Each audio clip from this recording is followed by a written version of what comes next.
जय हिंद साथियों। स्वागत है आप सभी का शाइन वाईटी क्लासेस में। हिंदी शॉर्ट हैंड की प्रैक्टिस डिक्टेशन 80 शब्द प्रति मिनट गति से डिक्टेशन 5 सेकंड में शुरू होगी। स्टार्ट।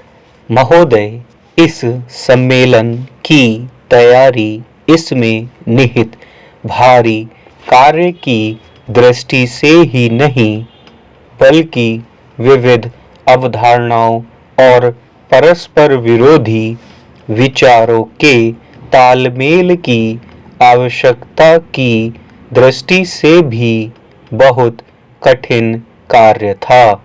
मैं अपने प्रतिनिधि मंडल की ओर से अपने मेजबान ब्राजील की सरकार, महासचिव तथा सचिवालय के सभी कर्मचारियों का उनके उत्कृष्ट कार्य के लिए हार्दिक अभिनंदन और धन्यवाद करता हूँ, जिनके प्रयासों के परिणाम स्वरूप संयुक्त राष्ट्र पर्यावरण और विकास सम्मेलन आयोजित किया गया है।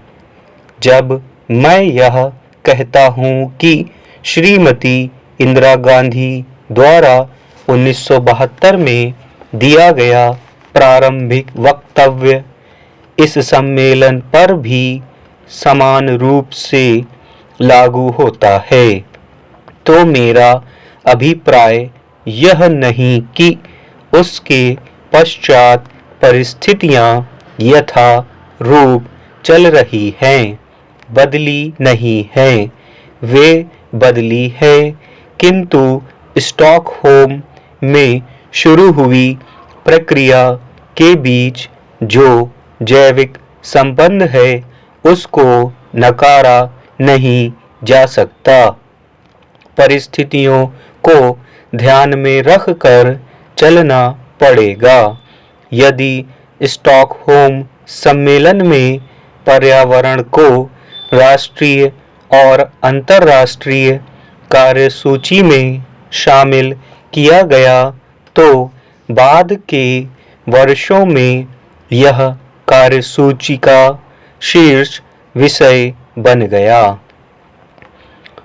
स्टॉकहोम सम्मेलन और रियो सम्मेलन के बीच मानव अर्थव्यवस्था के बढ़े हुए पैमाने का और उत्पादक गतिविधियों का वायुमंडल के पारिस्थितिकी स्वास्थ्य पर अत्यधिक प्रतिकूल प्रभाव पड़ा है।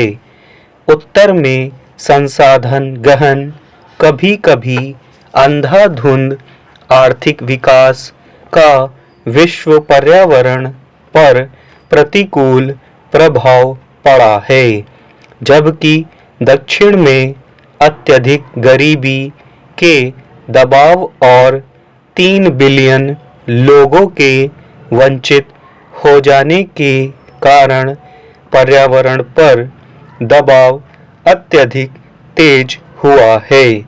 पिछले 2 दशकों के दौरान मुख्यतः परिवर्तन यह हुआ है कि मानव गतिविधियों और सार्वभौमिकृत अर्थव्यवस्था द्वारा उत्पन्न पर्यावरणीय संबंधों के प्रभाव से हमारी परस्पर निर्भरता के बारे में हमारी सूझबूझ और जागरूकता में वृद्धि हुई है।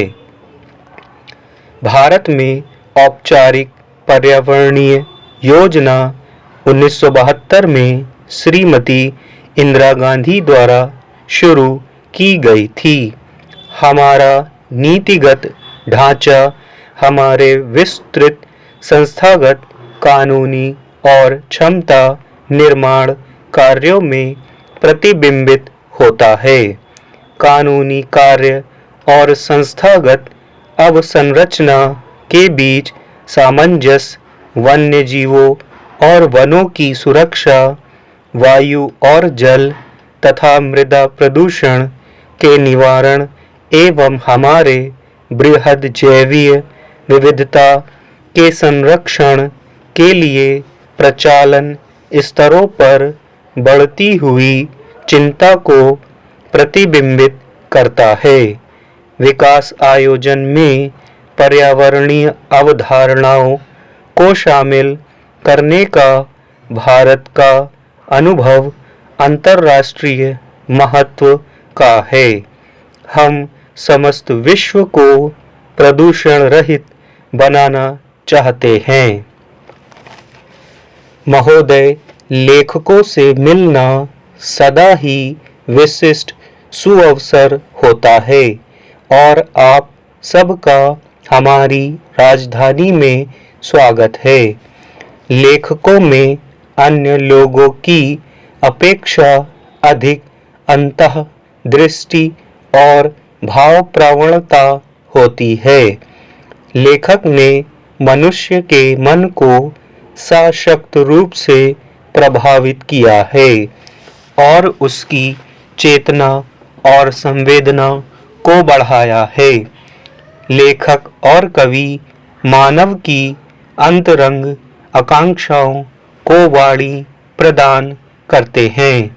वे राष्ट्र की मूल आस्थाओं और आदर्शों को पुष्ट करते हैं। प्रायः लेखक विरोध के भी अग्रणी रहे हैं।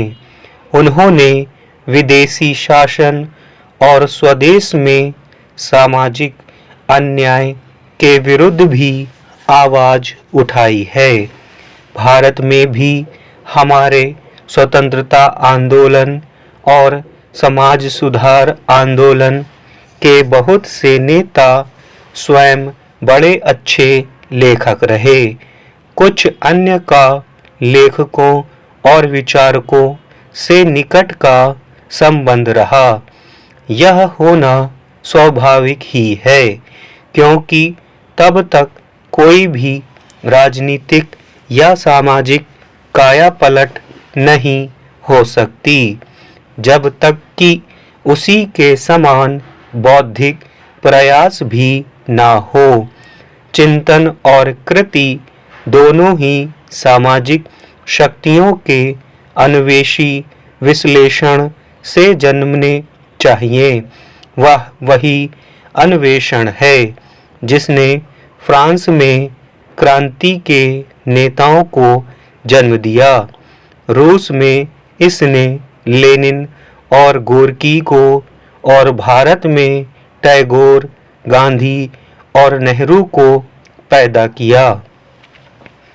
इतिहास के अत्यंत महत्वपूर्ण और रचनात्मक चरणों में कर्मठ और विचारक अलग अलग नहीं रहा करते। वे मिलकर काम करते हैं और लोगों को साथ लेकर चलते हैं। वे क्रांतियों का नेतृत्व करते हैं। यदि उनके प्रयासों में संवेदना का भी संयोग हो तो कवि और लेखक के नाते वे परिवर्तन का भी सशक्त साधन बनते हैं। यदि लेखक अपने चारों ओर की ख्याति को नकारते रहते हैं तो वे अप्रासंगिक हो जाते हैं और प्रगति के मार्ग में बाधक भी हो सकते हैं। लेखकों का उद्देश्य सत्य और सौंदर्य की अपनी तलाश को लोगों तक संप्रेषित करना होता है। गुलामी के काल में हर चीज राजनीतिक होती थी, क्योंकि हर सच्चे आदमी के सामने एक ही लक्ष्य स्वाधीनता था।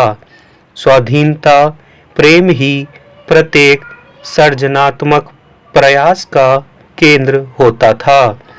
अफ्रीका और एशिया के अधिकांश राष्ट्र अब स्वतंत्रता प्राप्त कर चुके हैं। अब हम अपने ही देश में परदेशी होने के तिरस्कार को दूर कर चुके हैं। फिर भी हमारे दो महाद्वीपों में कुछ ऐसे लोग हैं जो स्वतंत्रता और समानता के लिए संघर्षरत हैं। उन सब सिपाहियों के लिए जो स्वतंत्रता और राष्ट्र सम्मान के लिए लड़ रहे हैं। स्टॉप।